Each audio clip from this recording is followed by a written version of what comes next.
हरे कृष्णा। आप सभी का दिन शुभ और मंगलमय हो। इससे पहले की कथा सुनने के लिए आप सभी का बहुत बहुत धन्यवाद। आज सुनिए माघ मास महात्म्य में आगे की कथा। श्री सूत जी कहते हैं, कात्यायन ने हाटकेश्वर क्षेत्र में वास्तुपद नामक उत्तम तीर्थ का निर्माण किया था, जो मनुष्यों की समस्त कामनाओं को देने वाला है। वहां पर 48 देवताओं की पूजा होती है, जो पूजित होने पर उसी क्षण सिद्धि प्रदान करते हैं। याज्ञवल्क्य के पुत्र कात्यायन और विश्वकर्मा जी ने वहां संसार के हित के लिए शाला कर्म आदि करके वास्तु पूजा की थी। इसलिए उस क्षेत्र में वास्तुपद नामक तीर्थ प्रसिद्ध हुआ। इसीलिए हमारे धर्म में वास्तुशास्त्र को भी इतनी इंपॉर्टेंस दी जाती है। उसके दर्शन करने पर मनुष्य पाप से तथा कर्मनाश के दोष से छूट जाता है।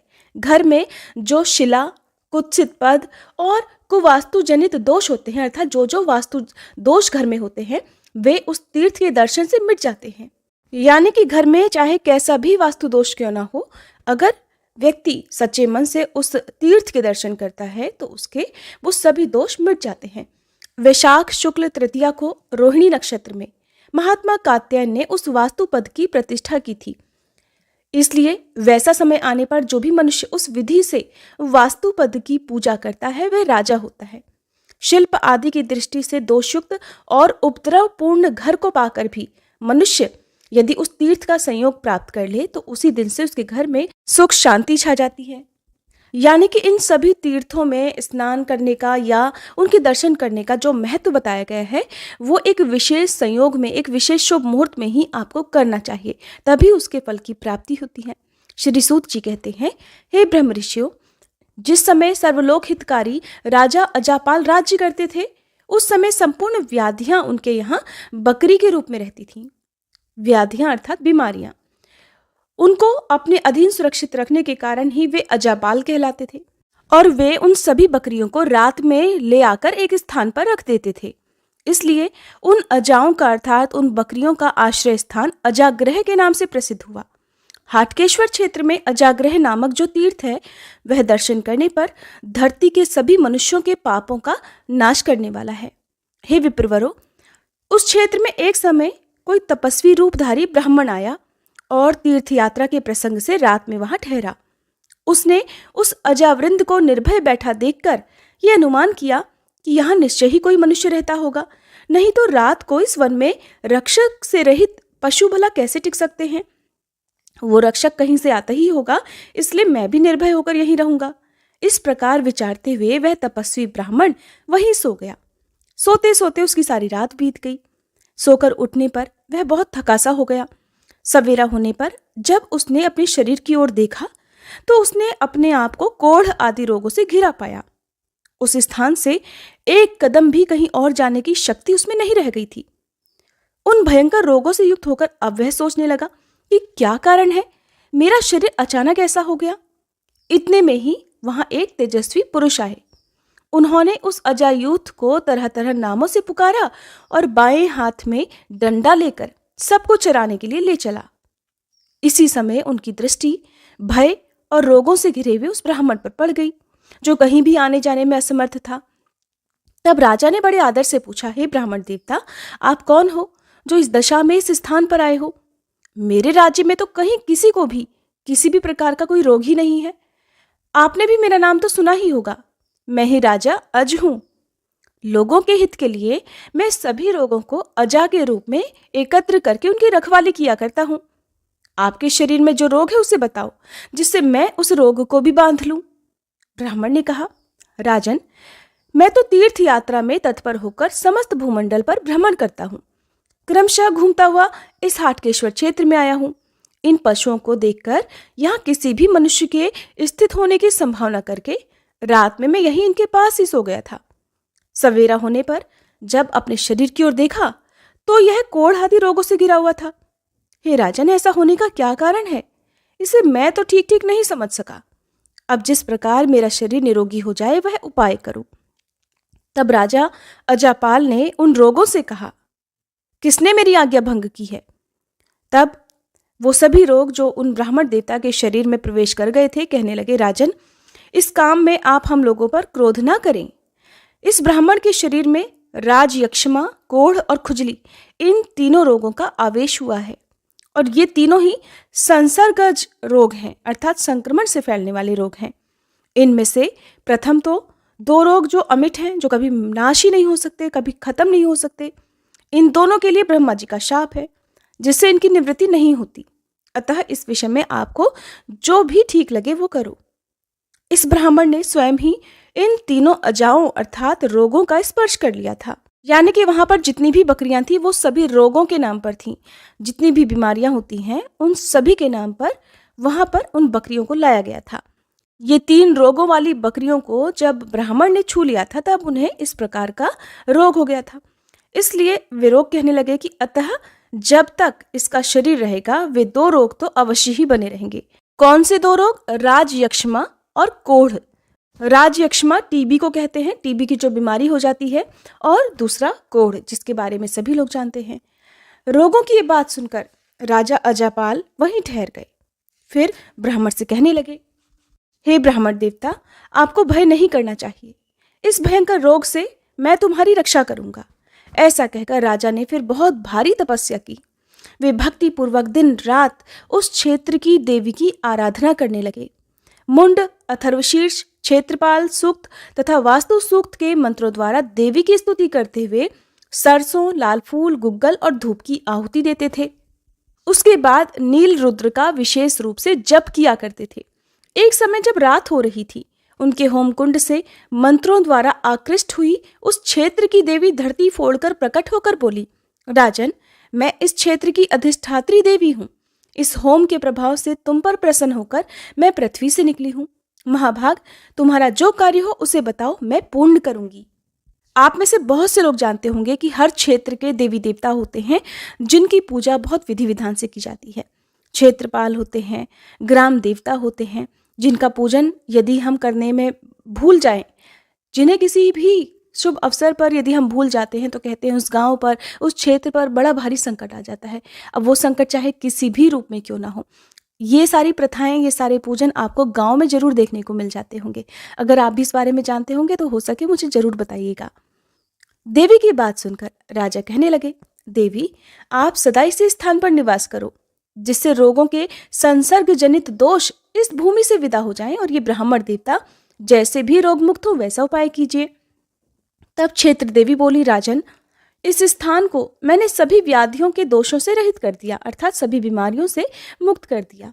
आज से मैं सदा यहीं निवास करूंगी। इस समय से जो भी व्याधिग्रस्त पुरुष इस स्थान पर आएगा और भक्ति पूर्वक मेरी पूजा करेगा वह पूर्णतः निरोगी हो जाएगा। इसलिए आज ये ब्राह्मण आदर और भक्ति के साथ पवित्र और एकाग्र चित्त होकर मेरी पूजा करे। इस क्षेत्र में एक दूसरा प्रसिद्ध तीर्थ है चंद्रकूपिका, उसमें ये ब्राह्मण देवता प्रतिदिन स्नान करें। पूर्व काल में दक्ष के शाप से क्षय रोग से ग्रस्त हुए महात्मा चंद्रदेव ने अपने स्नान के लिए उस कूप का अर्थात उस कुएं का, उस कुंड का निर्माण किया था। इसके सिवा यहाँ खंडशिला नाम से प्रसिद्ध एक देवी भी रहती हैं। वहीं सौभाग्य कूपी नामक तीर्थ है। उस कूप में स्नान करके ये खंडशिला देवी का दर्शन करें। पूर्व काल में कुष्ठ रोग से पीड़ित कामदेव ने अपने स्नान और कुष्ठ रोग के निवारण के लिए उस सौभाग्य कूपिका का निर्माण किया था। इसी प्रकार यहाँ आपसरस कुंड भी है जिसमें रविवार के दिन स्नान करने से खुजली जैसे रोग दूर हो जाते हैं।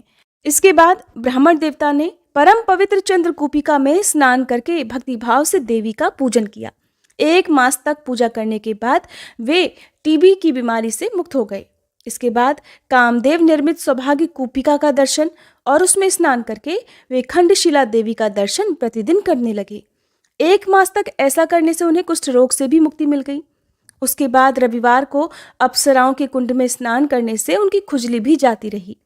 रोग मुक्त होकर वह ब्राह्मण अत्यंत तेजस्वी दिखाई देने लगे। उन्होंने फिर बहुत प्रसन्न होकर राजा को आशीर्वाद दिया और उनसे विदा लेकर वे अभीष्ट स्थान को चले गए। इसके बाद राजा अज पुनः अपनी पत्नी के साथ पाताल लोक में हाटकेश्वर जी के समीप चले गए। अजाग्रह में स्थित होने के कारण उस क्षेत्र की देवी सब और अजाग्रहा के नाम से विख्यात हुई। आज भी राजयक्षमा से ग्रस्त हुआ मनुष्य उस विधि से देवी का पूजन करता है तो वह शीघ्र ही निरोगी हो जाता है। हजारों साल पुराने ये तीर्थ, ये कुंड बहुत सारे मुगल शासकों द्वारा नष्ट कर दिए गए हैं, जिस कारण से अब इनका अस्तित्व भी पता नहीं चलता। बहुत सारे तीर्थ ऐसे हैं, बहुत सारे कुंड ऐसे हैं जिनका वर्णन आपको केवल पुराणों में ही सुनने को मिल सकता है, क्योंकि इनका अस्तित्व ही नहीं रह गया है। ऐसे ही एक कुंड जिसमें कामदेव ने स्नान करके अपने कुष्ठ रोग से मुक्ति पाई थी, ऐसा वर्णन मिलता है कि उत्तर प्रदेश के बलिया जिले में ये कुंड है। वहीं पर एक पोखरा है जिसे रानी का पोखरा के नाम से अब जाना जाता है, क्योंकि नाम बदल दिए गए हैं, इसलिए आपको उनके वास्तविक रूप की जानकारी केवल पुराणों की कथाएं सुनने से ही प्राप्त हो सकती हैं। श्री सूत जी यहाँ पर ऋषियों को एक ऐसी पतिव्रता की शक्तियों के बारे में बता रहे हैं जिसने अपनी पतिव्रता शक्ति से अपने मरे हुए पति को पुनः नवजीवन की प्राप्ति कराई थी। श्री सूत जी कहते हैं, पूर्व काल में श्रेष्ठ नगर वर्धमानपुर में वीरशांत नाम से विख्यात एक ब्राह्मण रहा करते थे। वे वेद विद्या में प्रवीण थे। उनके एक कन्या उत्पन्न हुई जो प्रमाण से बहुत बड़ी थी, परंतु वह कुमारी धीरे धीरे युवावस्था को प्राप्त हुई। प्रमाण से अधिक बड़ी यानी कि अपनी उम्र के हिसाब से बहुत लंबी चौड़ी थी। किसी भी पुरुष ने जब वह बड़ी हुई तो उसका वरण नहीं किया, उसे अपनी पत्नी रूप में स्वीकार नहीं किया। इस कारण सभी लोग उस कुमारी को बहुत बड़ी बताकर त्याग दिया करते थे। इससे वैराग्य को प्राप्त होकर उस कुमारी ने घोर तपस्या की।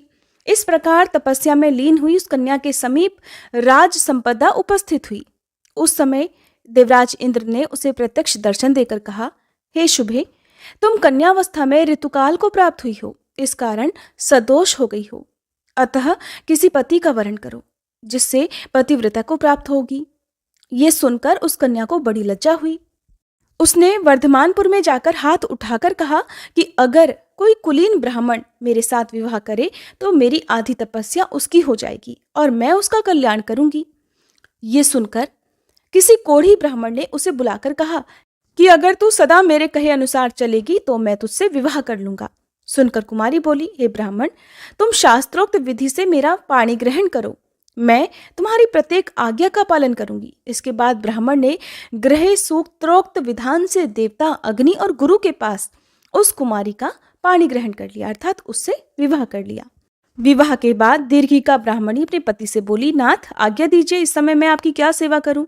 तब वह ब्राह्मण कहने लगा, हे सुंदरी, मैं तुम्हारी सहायता से 68 तीर्थों में स्नान करना चाहता हूं, अगर ये कार्य कर सको तो करो। तब उस पतिव्रता ने बहुत अच्छा कहकर अपने पति की आज्ञा शिरोधार्य की और पति के बराबर बांस की एक मजबूत खाट बनाकर उस पर कोमल रुई से भरा हुआ बिछावन डाल दिया और हाथ जोड़कर कहने लगी, प्राणनाथ, इस पर बैठिए जिससे मैं आपको अपने सिर पर उठाकर समस्त शुभ तीर्थों की यात्रा करा सकूं। तब कोढ़ी ब्राह्मण प्रसन्न होकर धरती से धीरे धीरे उठकर बांस के उस खटोले पर बैठा और वह उसे अपने सिर पर उठाकर सभी तीर्थों में घूम घूम कर अपने पति को तीर्थ स्नान कराने लगी। क्रमशः समूची पृथ्वी पर घूमती हुई एक दिन शाम होते होते वह हाटकेश्वर क्षेत्र में जा पहुंची। उस समय वह बहुत थक गई थी। थकान के मारे उसके पैर लड़खड़ा रहे थे। उसी प्रदेश में उस दिन मुनिवर मांडव्य को शूली पर चढ़ाया गया था और वे अत्यंत दुख सहन करते हुए शूली पर बैठे हुए थे। पतिव्रता दीर्घिका माथे पर भार लेकर उसी रास्ते से निकली। उसके धक्के से वह शूल हिल गया और मुनिवर मांडव्य का शरीर भी विचलित हो गया, जिससे उन्हें बहुत भारी पीड़ा हुई और वे दुखी होकर बोले, हाय, किसी पापी ने मेरे शूल को हिला दिया, जिससे मुझ दुखी का दुख और भी बढ़ गया है। सुनकर दीर्घिका बोली, महाभाग, मैंने आपको देखा नहीं, भूल से आपका स्पर्श हो गया। मांडव्य बोले, निष्ठुरे, तुमने मुझे प्राणांतकारी पीड़ा दी है, इसलिए तुम्हारा अभीष्ट पति सूर्य की किरणों का स्पर्श होते ही मेरे शाप से निश्चय ही अपने प्राणों को त्याग देगा। दीर्घिका बोली, अगर प्रातःकाल मेरे पति की मृत्यु होगी तो अब सूर्योदय होगा ही नहीं। ऐसा कहकर दीर्घिका वहीं धरती पर बैठ गई और बांस के खटोले में बैठे पति को उसके माथे पर अर्थात अपने सिर पर से उसने उतार दिया। उस समय कोढ़ी कहने लगा, प्रिय, मुझे प्यास लग रही है, इसलिए पीने के लायक शीतल जल लेकर आओ। ऐसा सुनते ही वह पति की आज्ञा का पालन करने के लिए उत्सुक होकर पानी लाने के लिए इधर उधर घूमने लगी, किंतु अंधेरे में उसे कहीं भी जल दिखाई नहीं दिया। तब उसने धरती पर आघात किया और मांडव्य मुनि के देखते ही देखते निर्मल और स्वादिष्ट जल वहां पर निकल आया। फिर बड़ी मेहनत से कष्ट पाते हुए अपने पति को उस जल से स्नान कराया और उन्हें जल पिलाकर स्वयं भी पिया। उस समय पतिव्रता के भय से सूर्यदेव उदित ही नहीं हुए। इससे प्रातःकाल आने में बहुत देरी हो गई। रात को बहुत बड़ी होते देखकर यज्ञ कर्म करने वाले शांतचित्त ब्राह्मण बहुत दुखी हो गए। देवता यज्ञ भाग से वंचित होकर बड़े कष्ट में पड़ गए और सूर्य नारायण के निकट जाकर बोले, हे दिवाकर, आपका उदय क्यों नहीं हो रहा? देखिए तो आपके बिना संपूर्ण जगत व्याकुल हो रहा है। तब सूर्यदेव कहने लगे, देवताओं, मैंने एक पतिव्रता के आदेश से अपना उदय रोक रखा है, अतः आप सब लोग उसके पास जाकर मेरे उदय के लिए अनुरोध कीजिए। उसकी आज्ञा होने पर ही मैं सुखपूर्वक उदय हो जाऊंगा। 1,00,000 अश्वमेध यज्ञों के अनुष्ठान से जो फल प्राप्त होता है, उसी को स्त्री केवल पातिव्रत्य धर्म के पालन से बड़ी आसानी से प्राप्त कर लेती है। ये सुनकर सभी देवता उस उत्तम क्षेत्र की ओर गए और दीर्घिका के सम्मुख खड़े होकर बड़े कोमल वचनों में कहने लगे, पतिव्रते, तुमने जो सूर्य का उदय रोक दिया, बिल्कुल अच्छा नहीं किया, क्योंकि इससे पृथ्वी पर सभी शुभ कर्मों का अनुष्ठान रुक गया है। अतः हे शुभे, तुम आज्ञा दे दो जिससे सूर्यदेव उदय हो जाएं। सुनकर दीर्घिका बोली, मांडव्य मुनि ने अकारण ही मेरे पति को शाप दिया है, और जब मेरे पति ही नहीं रहेंगे तब मुझे सूर्योदय से, यज्ञ से, श्राद्ध से और दान आदि से भला क्या प्रयोजन रह जाएगा। तब सभी देवता एक दूसरे की ओर देखकर फिर से दीर्घिका से बोले, भद्रे, सूर्यदेव को उदय होने दो, तुम्हारे प्रिय पति की भी मृत्यु हो जाए और ये मुनीश्वर मांडव्य भी सत्यवादी हो जाए, अर्थात इनका वचन भी झूठा न हो। इसके बाद हम शीघ्र ही मृत्यु के मार्ग में गए हुए तुम्हारे पति को पुनः जीवित कर देंगे। उस समय तुम्हारे पति की अवस्था 25 वर्ष की हो जाएगी और तुम भी बड़े सुंदर रूप में अपने पति का दर्शन कर पाओगी, और तुम भी 16 वर्ष की सी सुंदर अवस्था से युक्त और कमल के समान नेत्रों वाली होकर अपनी इच्छा अनुसार मर्त्यलोक में सुख का उपभोग करोगी। और ये पाप रहित मुनिवर मांडव्य भी शूल भेद की पीड़ा से मुक्त होकर सुख के भागीदार हो जाएंगे। तब दीर्घिका ने बहुत अच्छा कहकर देवताओं की बात मान ली। उसके हाँ कहते ही भगवान सूर्य बड़े वेग से उदित हुए। सूर्य की किरणों का स्पर्श होते ही कोढ़ी ब्राह्मण की मृत्यु हो गई, किंतु देवताओं के हाथों का स्पर्श पाकर पुनः वह उठ खड़ा हुआ। उसकी अवस्था उस समय 25 वर्ष की सी दिखाई दे रही थी। ऐसा लगता था मानो दूसरे कामदेव ही आ गए हों। उसे अपने पूर्व जन्म की सभी बातों का स्मरण था, इसलिए इस नए जन्म से उसे बड़ा हर्ष हो रहा था। दीर्घिका भी भगवान शंकर का स्पर्श पाकर दिव्य लक्षणों से लक्षित युवती हो गई। उसके नेत्र कमलदल के समान शोभा पा रहे थे और मुख चंद्रमा के समान मनोहर लग रहा था। फिर देवताओं ने मांडव्य मुनि को शूली से उतार कर कहा, मुने, आपने जो शाप दिया था वह आपका वचन सत्य किया गया। सूर्य की किरणों के स्पर्श से वह कोढ़ी ब्राह्मण मर गया। इसके बाद पुनः हमने इस स्त्री के साथ उसे तरुण जीवन प्रदान किया है। अतः अब आप अपने आश्रम को बधारिए और हमसे वर मांगिए। हरे कृष्णा। आज की कथा में बस इतना ही। इसके आगे का वृतांत आप सभी अगले अध्याय में जरूर सुनिएगा।